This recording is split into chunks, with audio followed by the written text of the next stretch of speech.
thank our sponsors. In the years that I've been here, usually the French and Italian department has had programs that only target the French section or the Italian section and sponsored by our department. However, today we are we've invited Miriam Cook, and we are the Center of Asian Studies, the Department of Religious Studies, and the Department of French and Italian. And it is in part also due to a professor who couldn't stay for the talk this afternoon, Professor Mohammed Hirshi at Colorado State University, who first proposed to Miriam that she come here, and we have now established links between these two universities, between CSU and CU, so that very often when CSU invites a speaker, they arrive in Denver and they go there first or to us first, and we share the visit. And that's what we've been doing. I also wanted to say that this visit falls within the week, a week in which the Muslim Students Association has organized an Islam Awareness Week, and that many of you have probably seen the posters around. And Miriam Cook is Professor of Modern African Literature and Culture at Duke University, where she joined the faculty in 1980. She received her doctorate from St. Antony's College, Oxford, in 1980. She's the author of many texts. If you go to the library and you look for Miriam Cook, you'll see at least a dozen titles. So they include War, Others' Voices, Women Writers on the Lebanese Civil War, published in 1988. They include Women and the War Story. Now I'm getting them a little out of sync in terms of time. Published in 1996. Women's Jihad Before and After 9/11. Women Claim Islam, which Women Claim Islam, Creating Islamic Feminism Through Literature. Muslim Networks from Hajj to Hip Hop. Also a work of fiction that by its title doesn't seem to be fiction, Hayati, My Life, published in 2000, and the most recent Dissident Syria, published in 2007. And I like to quote Miriam Cook, who writes in Women Claim Islam, "Women's unprecedented independence as a result of the revolution in reproduction technology and their massive entry into the paid workforce has begun to erode the patriarchal system. Women acting with women on behalf of women are turning to alternative communities where their identities and roles will not be fixed and subordinated." And she adds, "Arab women, historically invisible, are part of this trend." So, without saying more, I would like to turn the podium, wherever it is, over to Miriam Cook, and who will inform us about women's new visibility in the Muslim world.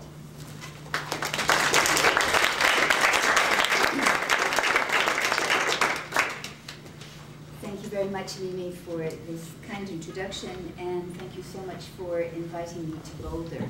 I was born in Denver and stayed in Denver for 2 weeks. So it's a pleasure to be here. So today I'm going to take the new visibility of 75 a little closer to our time. In Paris, Istanbul, Jakarta, Amsterdam, and Jeddah, Muslim women are center stage. Anxiety and curiosity about their new prominence recall anxieties that go back to the 19th century colonial era. At that time, like today, Muslim women's appearance was inextricable from their surprisingly pivotal role in both the Muslim and the Orientalist imaginary. In the 21st century, Muslim fundamentalists, neo-Orientalists, Western feminists, as well as Muslim and non-Muslim states, are all arguing about what is right and wrong for the newly visible Muslim women. More and more Muslim women are joining the fray. Recognizing their centrality to their society's self-conception, they're looking for ways to affirm themselves and to connect with each other. Many are embracing and performing a singular religious and gender identity. I refer to this singular, gendered, and religious identity as Muslim woman in one word, and later I will elaborate that term. So they're performing this singular identity, even if their lives are as varied as the innumerable cultures that they inhabit. Although I will be talking about women from many Muslim countries, today I'd like to begin with the new visibility of women in the Arabian Peninsula. Those women who have, until recently, been invisible and shrouded in Orientalist myths of allure and victimization. The new nation's bid for leadership in the post-industrial world are creating a mandate to be modern. And in the Arabian Peninsula, modernity is about image and transformation. A key component of this image is the presence of women, especially women leaders and intellectuals, in public space. Much is being made of the importance of women to the development of Arabian nation states, and this is new. The image here is of the, I guess for simple term, the Queen of Qatar, the consort of the Emir. She was one of the first women from the Gulf to actually have her face shown in the media. And her head covering has been moving back so that the ears are beginning to show, and sometimes she shows hair.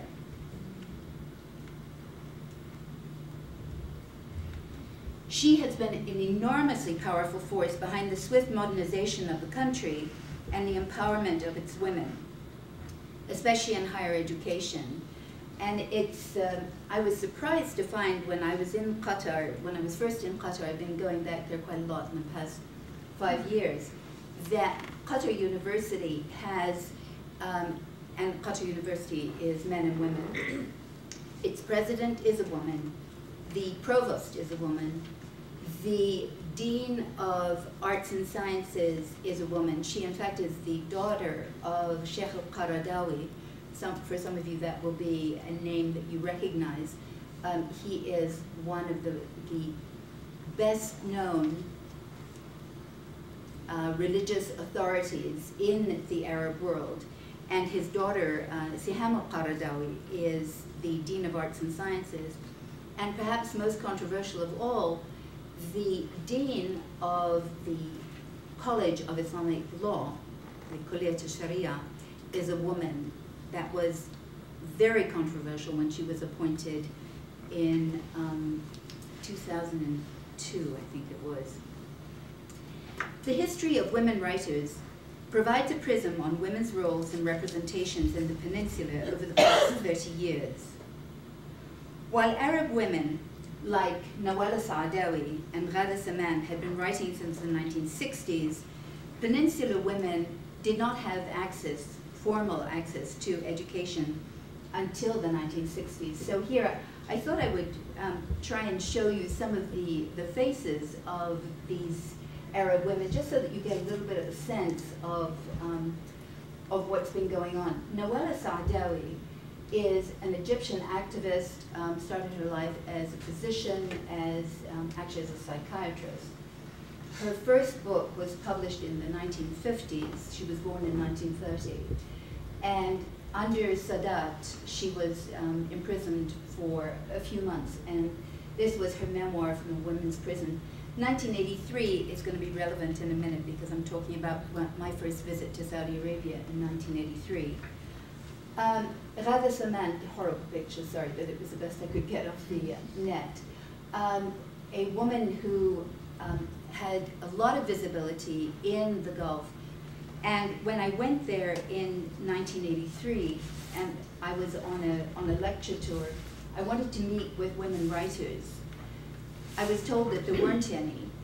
And I, at that point, was writing the book that Mimi mentioned, Wars Are the Voices, on the Lebanese Civil War. And at that point, by 1983, when I was in Jeddah, I had already collected books by 50 women who had been writing on the Civil War and who'd already been writing beforehand.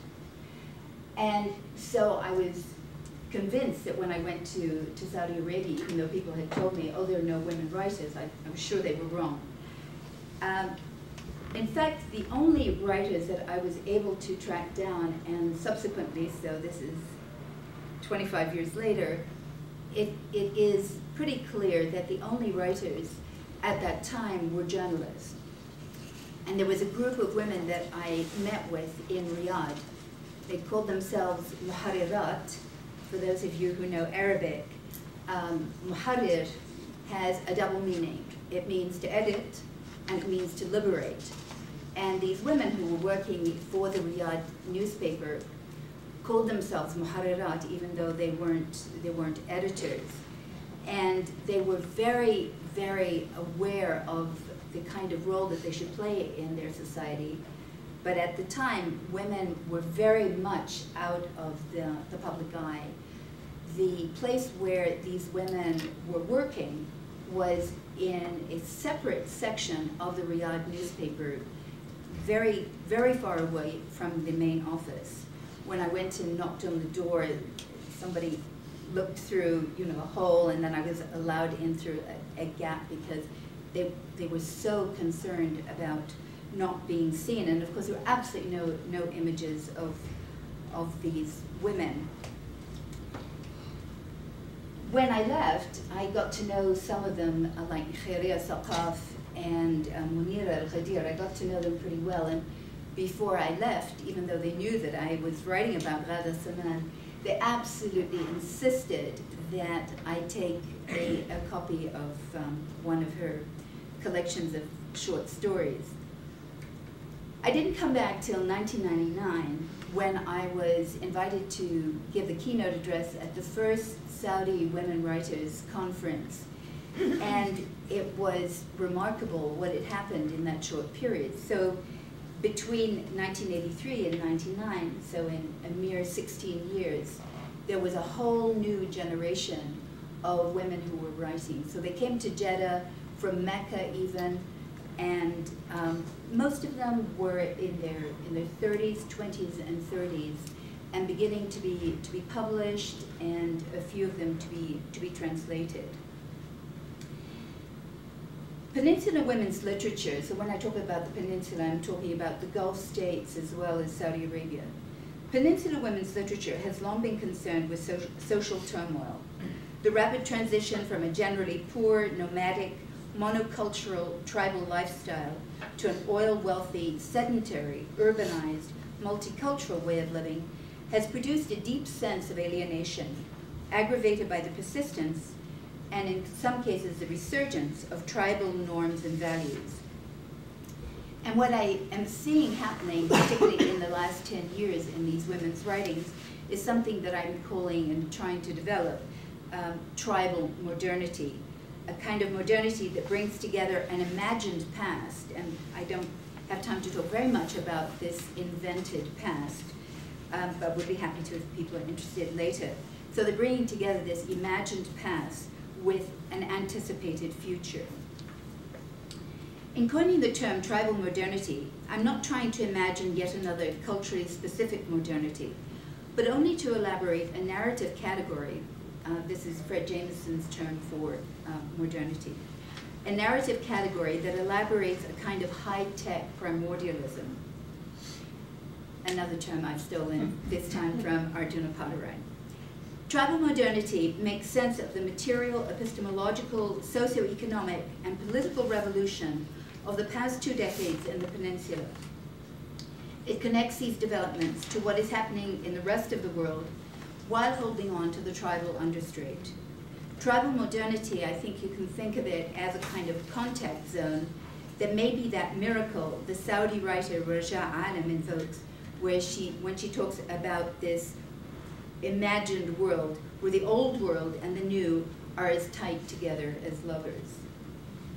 Peninsula women's writings reflect the shift from a tribal society to a modern state that has undermined the traditional individual function of protector as a member of a tribe, not only vis-a-vis other male members, but more importantly, vis-a-vis women. And Sadiq al-Arabi, who has written a book entitled Women and Words in Saudi Arabia, writes, men's lack of power was exacerbated by the incorporation of women into the labor force, a move that not only established women's allegiance to the state, but posed a challenge to men's function as provider, unquote. Aware of their newfound power, some women have been writing to protest ethnic purity and the tribalism that considers every outsider, even a neighbor, a permanent foreigner. Kaltham Jabbar's stories about hopeless love between Qataris and foreigners paint a dark picture of master-slave relations and fear of miscegenation. And this is something that it permeates these writings.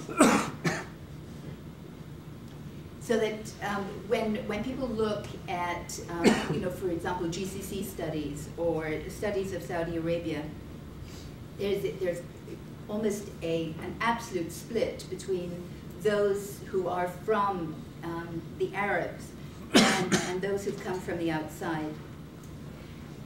And so there is a lot of anxiety about purity, and I'd be happy to talk about that afterwards. I've had some extraordinary examples of this construction of pure blood.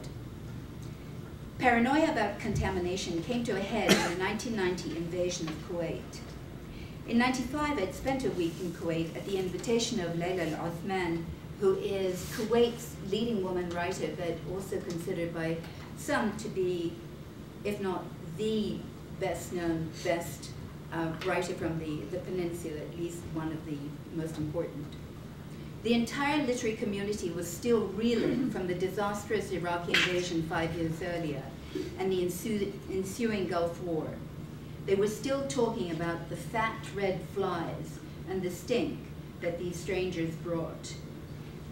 It was amazing. This came up because I was given lots of collections of short stories and novels by Kuwaitis, both men and women, and that was a trope that kept coming up. There was something so physical about the transformation of the atmosphere.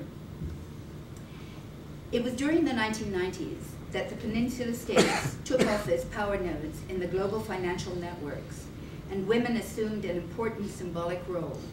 Their visibility was a mark of these states' modernity. The post-9/11 moment has produced a different literary aesthetic, with the realization that the Peninsula is no longer the empty quarter of the world. The empty quarter, of course, is that part of Saudi Arabia that links up with Qatar, so the southeast section. It is becoming a major node in an international network of capital, power, and influence. What Peninsula women write about their society is of growing interest to an international, primarily Western readership, curious about the lives of Muslim women. 9/11, as we all know, created anxiety about Muslims, the Muslim world, and above all, Muslim women. Books by and about Muslim women are hot commodities today, and the Peninsula woman, in her isolation and perceived homogeneity, is a Muslim woman par excellence. Her story sells. In what follows, I am going to talk about this term, Muslim woman, that I have coined. I've combined Muslim and woman into one word, Muslim woman, when these two words are used together to evoke or describe a singular identification.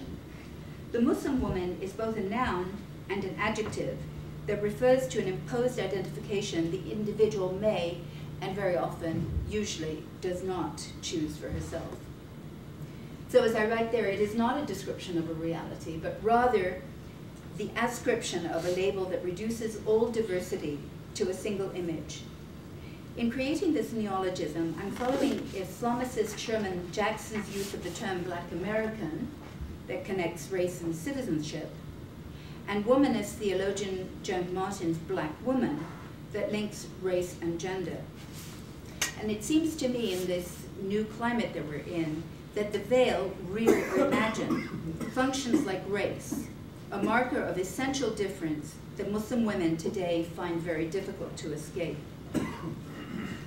The neologism Muslim woman draws attention to the emergence of a newly entwined religious and gendered identification that overlays national, ethnic, cultural, historical, and even philosophical diversity. A recent phenomenon tied to a growing global Islamophobia. This identification is created for Muslim women by outside forces, whether non-Muslims or Islamist men. Muslim woman locates a boundary between us and them and signals Muslim women's interstitial outsider-insider status. As women, Muslim women are outsider-insiders within Muslim communities where to belong their identity is increasingly tied to the idea of the veil. As Muslims, they are negotiating cultural outsider-insider roles in Muslim minority societies, of course like ours or France. The Muslim woman identification may be disabling or, ironically, empowering. Some women, of course, reject this reduction to stereotype, while others embrace it. Its uniformity across gulfs of difference intensifies an awareness of a global community in which they participate, a cosmopolitan consciousness that connects strangers who recognize an unprecedented commonality in terms of religion and gender. Their political consciousness, qua Muslim woman, affirms the inextricable bond today between gender and religion that enables a negotiation of the outsider-insider boundary and forms the basis of cosmopolitanism that, to quote Sheila bin Habib, is furthered by such multiple overlapping allegiances which are sustained across communities of language, ethnicity, religion, and nationality. Some Muslim women are strategically deploying the Muslim woman identity in order to change it and to foster a new kind of cosmopolitanism marked by religion. Cosmopolitanism is at once unifying and diverse, because the more people identify with and connect to each other, the more will their identities be hybrid and split among the multiple groups in which they act and want to belong. Those threatened by such hybridity in Muslim women may try to cage in the proliferating identities, and the sign of the cage is the veil, whether mandated or forbidden. And here, of course, what I mean is mandated in countries like Iran and increasingly in, at least in Java of Indonesia, Iran, Saudi Arabia, or forbidden like France or Turkey. The Muslim woman, veiled or unveiled, has become the cultural standard for the Ummah, or global Muslim community. The religious and gendered exemplar confirms and highlights the morality of the Ummah, a God-fearing patriarchy where men protect and women are protected. In such a moral economy, women define the border between the pure and the polluted. The logic of the argument is that women are the potentially outside that insiders must keep pure or purify in order to save the purity of the inside. To uphold this moral regime, insiders must cooperate in maintaining and monitoring Muslim woman appearance and behavior. At the same time that Islamists vie for control of women's bodies, Neo-Orientalists bleat their compassion for the poor Muslim woman who needs to be saved from her man. In other words, Muslim women today are caught between two camps, each insisting on their foundational singularity.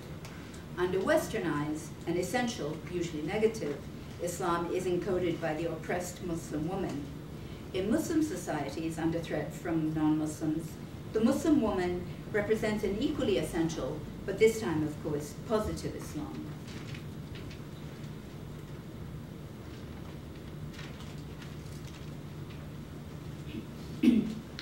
In the section I'm going to be talking about now, I'm going to be discussing a new phenomenon that I call writing for the market.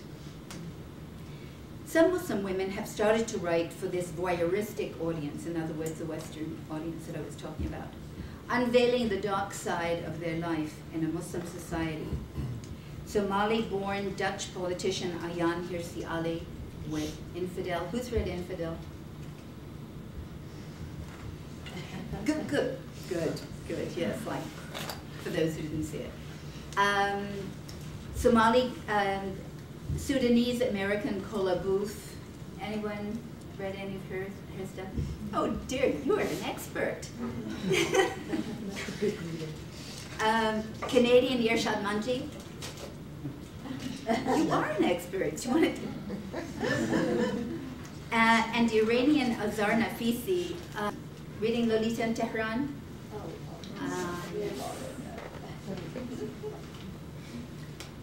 Are only the most prominent of the growing number of Muslim women who have mobilized the Muslim woman as a marketing tool, and publishers are opening their arms to this new wave of insider stories. Anybody seen this ad? So familiar has Nafisi become that Audi employed her, unveiled and therefore a symbol of an Iranian woman's liberation in the West, to promote their cause. And the caption, I couldn't find the whole ad. But Gillian Whitlock, in her Soft Weapons, wonderful analysis of this trend, has the entire caption. So here we go, the caption. Never let reality get in the way of imagination. Many people find books like Lolita or Madame Bovary disturbing because they upset people's notions of who they are or who they could be. Many people don't like that. And that's why all great innovations at the start become great disturbances.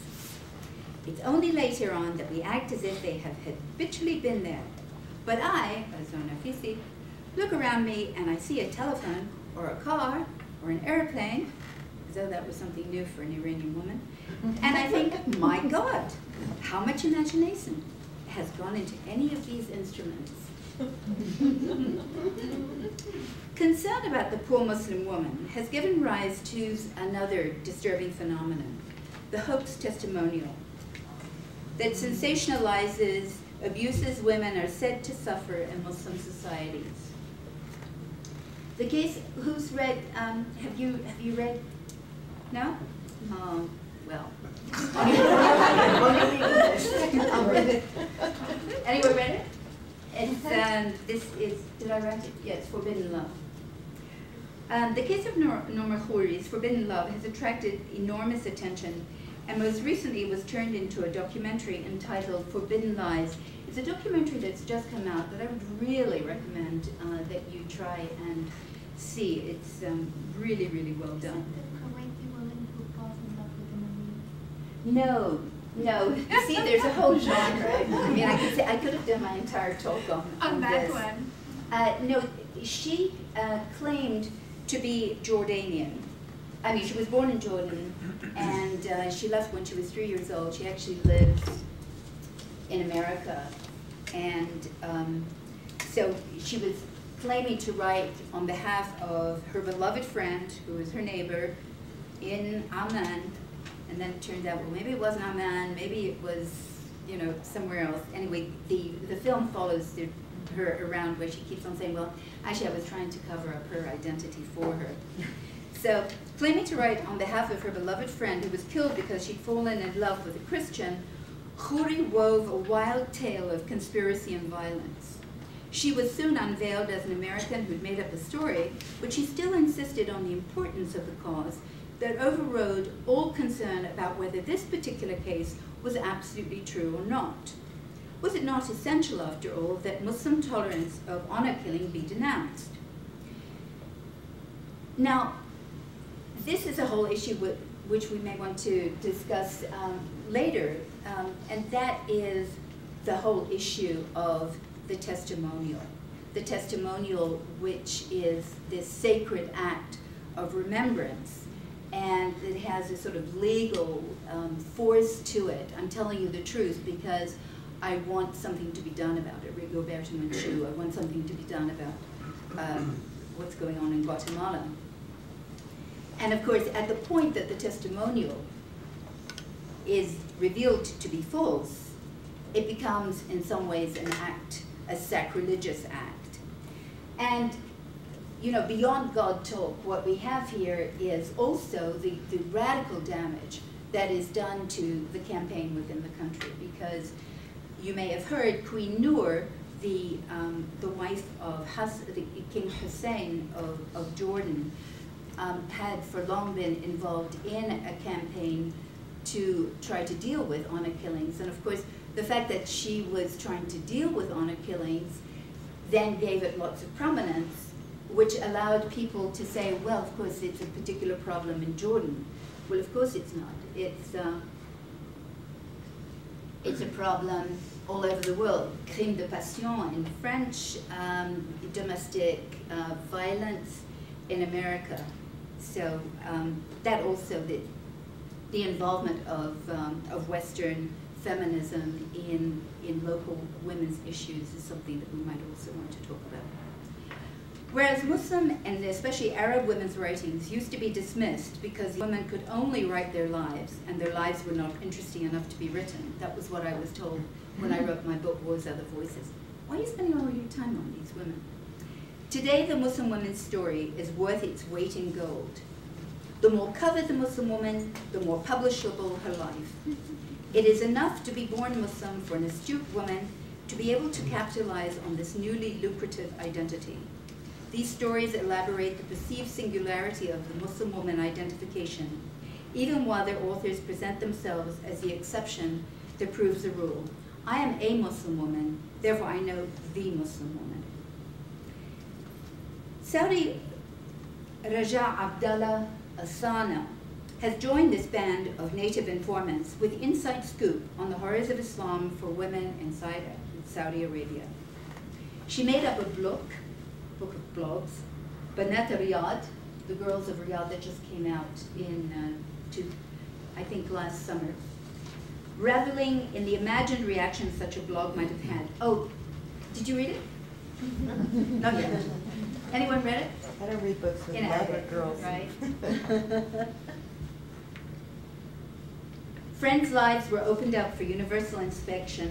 The intolerable conditions Saudi women have to endure were dwelt upon page after page. And surprisingly, to me anyhow, not all critics were negative. Aida Nassad praised the book for breaking taboos and speaking openly of sex, lesbianism, the fantasy that everybody has that, you know, women have to all be lesbians in a segregated society. Speaking openly of sex, lesbianism, young women's desire to lead freer lives, Asana breaks Western and sometimes even regional stereotypes about Saudi women, she writes. No longer victims of their society, but fighters working within their restrictions. And then at the end, she acknowledges, well, let's face it, sex sells. Another Saudi woman who is attracting international attention is Raja Alam. Her stories revolve around her birth city of Mecca. Sometimes Mecca is a place of magic where women's bodies are tattooed from inside, not from outside, and enchanted. In other novels, Mecca is a very real city, having to contend not only with foreign workers, which is a theme in Arabian women's writings, but also with the annual deluge of pilgrims. In '99, I met with her and her sister, the artist Shadia Alam, in Jeddah, and Raja was in the process of writing 2 novels, Sidi Wahdan, that came out in 2002 in Arabic, and also a magical realist novel, Fatma, that she was writing in collaboration with an American novelist, Tom McDonough. She claimed that she wanted the book to come out in English because she was afraid that this tale of a divorced woman's metamorphosis into, first of all, into a snake, then into a snake shepherd, and then into the queen snake of the snake kingdom of Najran would be censored if published in Arabic. Certainly not censored if published in English. The English novel was a huge success, and 5 years later she again collaborated with McDonough to translate Sidi Wahdan into English. Sidi Wahdan is kind of the genie of death, and so it was just his name that was put as the title of the book in Arabic. But for this larger Western readership, she chose another more Orientalist title, My 1001 Nights, a Novel of Mecca. This carnivalesque novel jumbles tribes, jinn, and pilgrims in one unholy alliance ruled by women. Like other Arabian women, Alam is busy building Arabian Nights worlds where the legendary Shahrazad triumphs in the night after the 1001st. Shahrazad has become the emblem of Peninsula women's discursive and actual power to reduce the cruelest of men into docile bodies. The Arabian Nights provide the context for women's discursive power and the terror of words. The Nights, Raja Alam writes in My 1001 Nights, taught us to look toward what lies beyond things, to the beyond. Alam creates the women of Mecca, who even in old age, and I quote from the novel, seem always self-possessed, managing somehow to see stories in the chaos. Made from white stones from the nearby Mount Nawaria, they were, and I quote, direct descendants of the nymphs of Waq, the very same virgins who dressed up in knight's armor and recline on ivory thrones too lofty to touch. The circle of women and their leader, Hamida, were exempt from the authority of men by virtue of their ancestry. Whoever dared challenge or provoke these imperious ladies risked being buried alive under the molten lava of their wrath. This was no legend, it was real. Women are in charge of this Mecca, and their stories draw the stranger into their secret lives.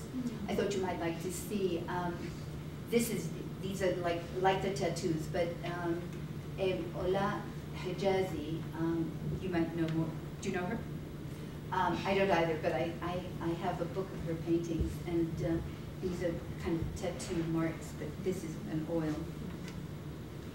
With the international lens turning on the region, women writers and scholars have started to collect and disseminate tribal orature that is engaging with modernity. They're drawing attention to the ways nomadic women reformulate technology. So, and when we talk about these nomadic women, they're illiterate, but they're poets who spontaneously create poetry. And I have a poem here. It's not great in English, but it's a poem that was collected among many poems collected by Munira al-Qadir, one of the women I met in 1983, one of the Liberator editors, and she's now bringing together these poems. So I'll leave you to read that. How is one to separate committed social critique and constructive cultural production from the trashing of Arab and Muslim societies that teeters on the edge of pornography? Attentive to the fine lines that separate advocacy, voyeurism, and propaganda, some Muslim women draw attention to interactions between differently situated, located subjects and subjectivities. They're writing counter-narratives to write the record, or they're publishing anthologies and edited volumes by and about Muslim women. This is a quite interesting phenomenon that really has emerged in tandem with these writing for the markets books. And they're quite self-conscious about who should be writing, so that they are very, some of them are really, really careful that the writers be Muslim women. Fawzia Afzal Khan's introduction to Shattering the Stereotypes echoes other editors' motives for producing such volumes. She writes, I aim to weave together the different strands of conversation that have been taking place between women from diverse Muslim backgrounds since 9/11. For many, many of these women, 9/11 is absolutely a key turning point. I hope, too, that something new and dynamic can emerge from this recognition of a shared space and trajectory, the kind of talking about the Muslim woman. I hope that something new and dynamic can emerge from this recognition of a shared space and trajectory, despite differences in outlook, culture, temperament, expression, and yes, the very different relationships we each have to the concept of Islam and its place in our lives and identities. In these volumes, contributors emphasize an ethics of recognition that carries life narratives across cultures. They point to the overall commonality of Muslim women within the diversity of their individual lives. These publications have their corollary in the arts and the media. Since 9/11, Muslim women artists, actors, playwrights, film producers, and directors and journalists have risen to prominence. Muslim women artists in the US in particular have been organizing exhibitions around their religion and gender. For example, in the summer of 2006, MoMA had a wonderful exhibition specifically called Muslim Women Artists. There's been a very interesting phenomenon in Egypt, and there's a whole series of actresses. They include Sabri, Sabrine, Hanan Tur, Suhair Ramzi, and Mona Abdul Ghani, and Hala Shiha. These are women who became the talk of Cairo when they decided to veil and choose a life of contemplation. But they contemplated for about 6 months, and then they came back to acting. But they did so veiled and were very concerned that what they were doing. And I'll quote from Alain Navarro's article. He says, Egyptian actresses who left the world of entertainment for a more religiously correct lifestyle are back on TV screens this Ramadan in a bid to reinvent their image more in line with the growing Islamic trend. Their choice to return to entertainment while wearing the veil reflects the growing modern religious trend. Unquote.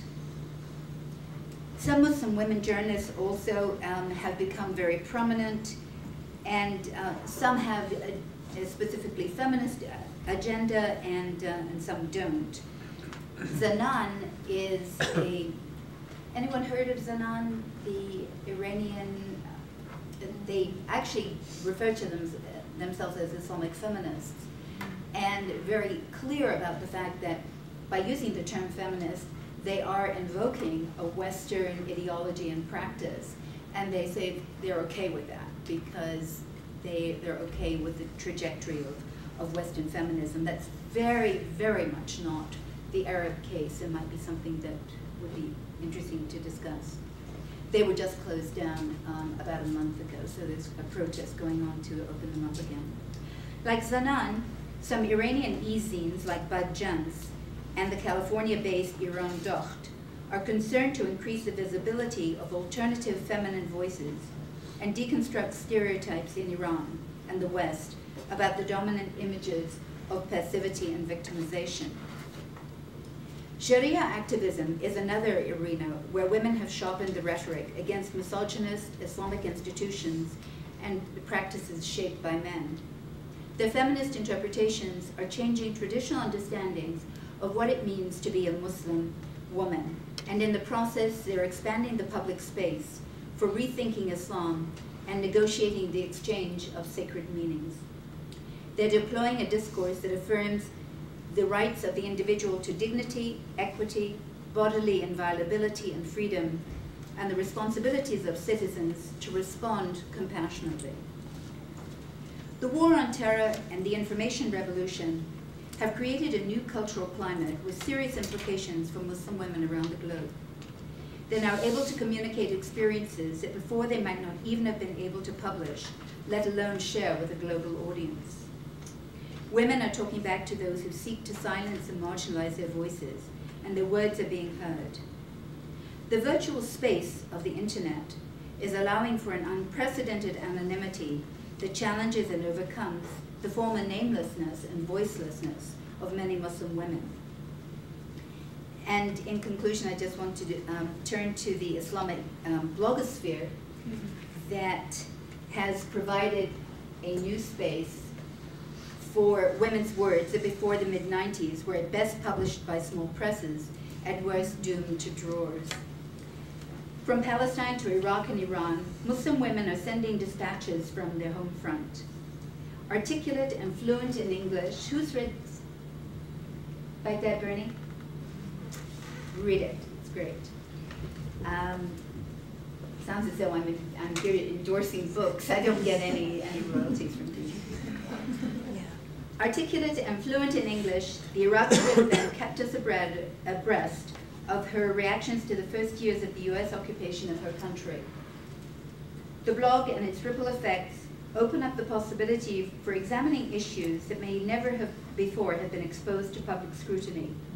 The sacrosanct, and she talks a lot about Islam, because as she writes, she clearly becomes aware of herself as somebody who has authority, moral authority, academic authority to teach people about Islam. The sacrosanct becomes public property to be negotiated by all, regardless of qualifications. In the process, traditional custodians of culture and information, those who consider themselves absolutely authorized above all others, are losing control, like Sheikh al-Qaradawi, the man I was talking about earlier. The new virtual veil empowers women who see but are not seen.